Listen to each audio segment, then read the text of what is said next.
quarter of the amount of money.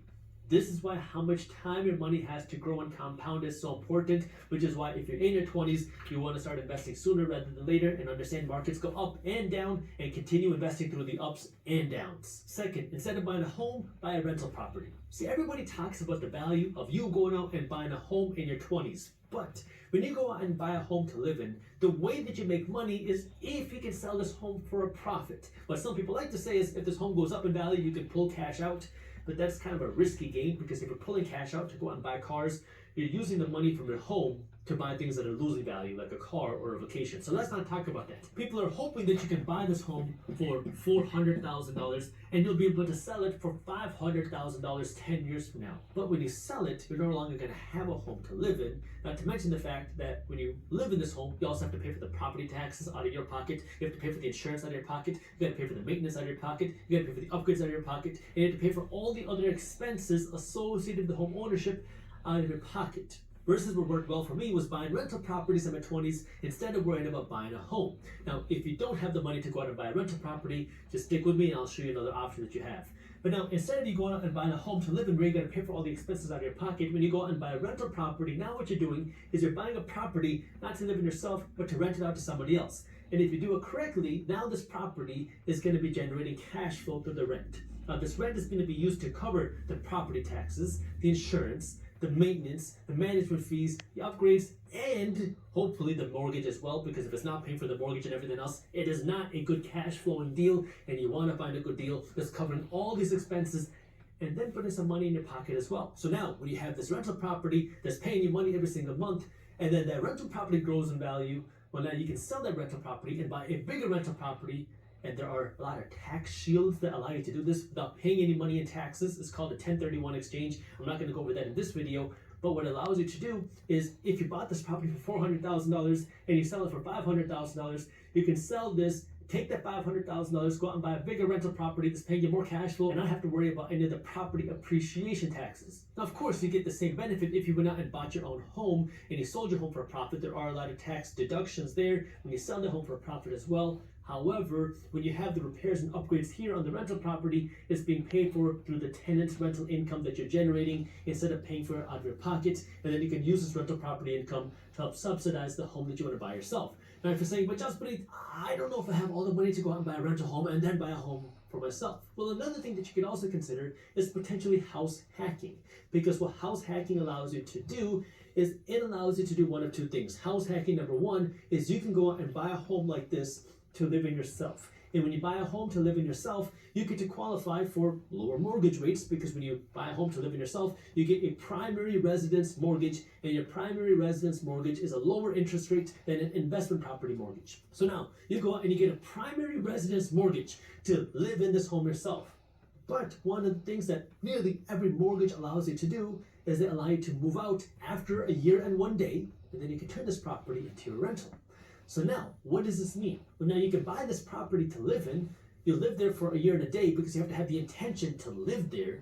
Well, now your intention just has to be for a year and a day. And again, get an attorney to review your mortgage, but most mortgages will allow for this. You live in this property for a year and a day. Then after a year and a day, you move out, you buy another property, or you rent somewhere, or you move out, move somewhere else, and then you turn this property into a rental. And now, because you lived there, you're able to qualify for a lower mortgage. And now you turn this property into a rental, and now you do it again and again and again. And you can do this as many times as you want, as long as you live in the property for a year and a day. And of course, talk to an attorney just to make sure that there are no specific clauses in your mortgage. But the second way that you can do house hacking is, what is a primary residence? Because a primary residence can be a single family home, it could be a condo, it could be a townhome, but it could also be a duplex, a triplex, or a quadplex. These things also qualify to be a primary residence. So now, if you want to go out and buy a home, you can go out and buy a property where you live in one unit and you have 3 other units attached because you buy a 4-unit property, and now you rent out unit 1, unit 2, and unit 3. You live in unit 4, and now your neighbors are paying you rent every single month, and this rent can be used to cover some, if not all, of your mortgage. And then after a year and a day, well, guess what? You can also move out if you want and rent this unit out yourself. But because you're buying it to live in yourself, you still get to qualify for those lower mortgage rates because this is your primary residence. So when it comes to now going out to buy that home, instead of just thinking about buying the home that you want to live in for the rest of your life, you can also think about generating income for the rest of your life by either buying a rental property, or by house hacking a rental property, or by house hacking a multi-unit property. This way now you can start generating income for the rest of your life, instead of just buying a property to live in, which, when you have more money, you can buy a bigger property and not have to worry about the cost either. The third purchase that you want to consider making in your 20s is a cheap but reliable car, a good working condition car, something like a Toyota Corolla, a Toyota Camry, a Honda Accord, something that's used in good working condition that you don't have to worry about the payments for, that you can buy outright, and you don't have to spend a lot of money maintaining. And the reason why is because what ends up happening to so many people in their 20s is you finally start making that decent income. And as soon as you start making that decent income, what do you want to do? You want to get the BMW, you want to get the Mercedes, you want to get the Jaguar, you want to get something nice that looks like you're making a good income now. So now what ends up happening is you drive a car that looks like this, that every time you drive by, everybody says, "Ooh, nice car." But the price for that nice car is you're going to be paying somewhere between $500 to $1,000 a month for this car, depending on how much money you're making. But let's just assume it's the low end.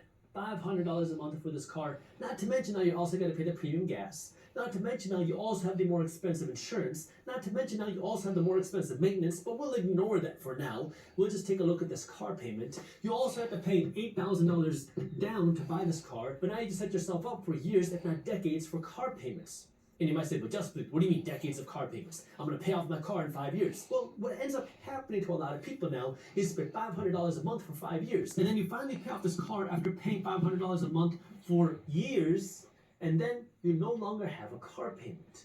Now your car is worth less than half what you bought it for, and now it feels weird not to have a car payment, so you do what everybody else does. You trade it in, because now when this car is 5 years older, it's now an old car. And now you want to trade it in for a newer car, and now you start the payments all over again. So now, after those 5 years, instead of paying $500 a month, now you're paying $650 a month. You want to know why? Because inflation happens. Cars are more expensive 5 years from now than they are today. And now you got to pay more money, and you're also making a little bit more money, so you want to have a nicer car to upgrade your lifestyle, because now you want the massaging seats in your car. So now you're paying $650 a month for your car. And now this happens year after year after year, decade after decade after decade. And now, instead of using this money in your 20s to invest into something like the economy, which I talked about in number 1, or to something like a rental property, which is what I talked about in number 2, or to something like your own business, which I haven't even talked about, but instead of doing that, you're using this money to invest into somebody else's dream life, somebody else's vacation, somebody else's college fund, because now you're paying the banker, you're paying BMW, you're paying Mercedes, and you're making them rich at your expense. And there's nothing wrong with you having nice cars. I just want you to be able to afford it first. I don't want you to have to worry about the price, because if you don't have the investments, but you have the nice car, your priorities are all in the wrong place. And this is where I want you to switch those priorities and understand, look, if you just bought a car with this $8,000 down payment, you took away this monthly mortgage because now you're driving a used Toyota Camry, well, guess what? Now you take this $500 a month and you put this into something like the economy, a rental property, your own business, something that's going to make you more money, and over the course of your career, well, now this money can make you significantly richer. We talked about this in point number 1. This is money that can be used to make yourself rich, to pay for your kids' college, even if you don't have kids yet. There's a lot of things that you can do with this additional money, but that requires you to make the sacrifice. And you're going to say, but Jaspreet, that's easy for you to say. Well, yeah, it is, because I'm driving around in a beat-down Toyota Solara as well, and I understand the way this works because I've done it myself. The fourth thing that you're going to want to buy is some protection. So as you start making money in your 20s, what you're going to realize is that taxes are expensive. You start getting paid, and now a big chunk of money is going to automatically go to Uncle Sam in the form of taxes. And this is where you want to have at least some basic protection to make sure you're not overpaying in taxes, that you're maximizing your deductions. This might mean going out and getting a tax advisor. Now, I want you to be smart here. If you're making $50,000 or $60,000 a year, you're a W-2 employee, you don't have any investments, you don't have any businesses, you don't need to go out and spend $1,000 on a tax advisor, okay? Maybe $100 just to have somebody review your tax return, but as you start to make more money, as you start to have more diversified streams of income, as you start to have more complex income sources, as you have more investments, that's when you want to start investing more money into a good tax advisor. And if you are a business owner, if you are investing in real estate, definitely now you have to go out and get a good tax advisor to make sure you're maximizing your tax breaks, your tax deductions, so you can pay the least amount of money in taxes as legally possible. Second, now, as you start to make money, as you start to get married, as you start to have a family, you also want to think about now planning your estate. Get a good estate planning attorney. Yes, you want to do this even when you're young because, well, no one knows what's going to happen in life. So you want to protect yourself, you want to protect your family. That means maybe getting a will, maybe getting a trust. Talk to a good estate planning attorney based off of what is in your financial situation, but you want to start thinking about that sooner rather than later. Third, get a good attorney to protect you, especially if you're investing your money into things like real estate or if you have a business, because you don't want to own these assets under your own name. You want to have some protection there. What I mean by that is I own rental properties.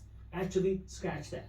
Jaspreet Singh owns 0 rental properties, but Jaspreet Singh owns the companies that owns rental properties. What that means is I own these LLCs that own the properties inside of them. And the reason why is because if a tenant in a property sues the owner because they slipped and fell in the bathtub because whatever reason, they only get to sue the owner of the property. Well, the owner of the property isn't me, it is the LLC. So it gives you an added layer of protection. This is why you want to make sure you have a good attorney on your side. Invest in getting a good attorney. It doesn't have to be the cheapest person. In fact, a good rule of thumb in life is sometimes, not every time, but sometimes you get what you pay for. And when you pay for the cheapest service, you end up getting the cheapest service. So understand that, and you want to find the best value, the best bang for your buck, so shop around with that. But also when it comes to protection now, I also want you to think about life insurance, especially in your early 20s, because now as you're starting to make money, especially as you're starting to get married, especially if you're starting to have kids, you want to think about if you are the breadwinner of your family and something were to happen to you and you were to tragically pass away, hopefully that doesn't happen. We don't want that to happen, but if that were to happen, how would you be able to take care of your family? Now the goal, if you're watching any of my videos, is for you to have enough assets to pay for your expenses. You have enough assets to cover your financial expenses that if something were to happen to you, your family has the assets to cover the expenses. But if you don't have that yet, this is where something like term life insurance can come into play, because what term life insurance is it is a short-term insurance that you're paying into that only pays out if you were to die during the period of this term life insurance policy. It's relatively inexpensive compared to whole life insurance, and you don't get anything if you don't die, but you don't want to use it. And so the whole point here is if tragically worst case scenario happens, you have something like term life insurance to be able to protect you. So something you want to consider, especially now as you're getting married, especially if you're having kids. That way now your family has that financial protection as well. We're going to jump back into the show in just a minute, but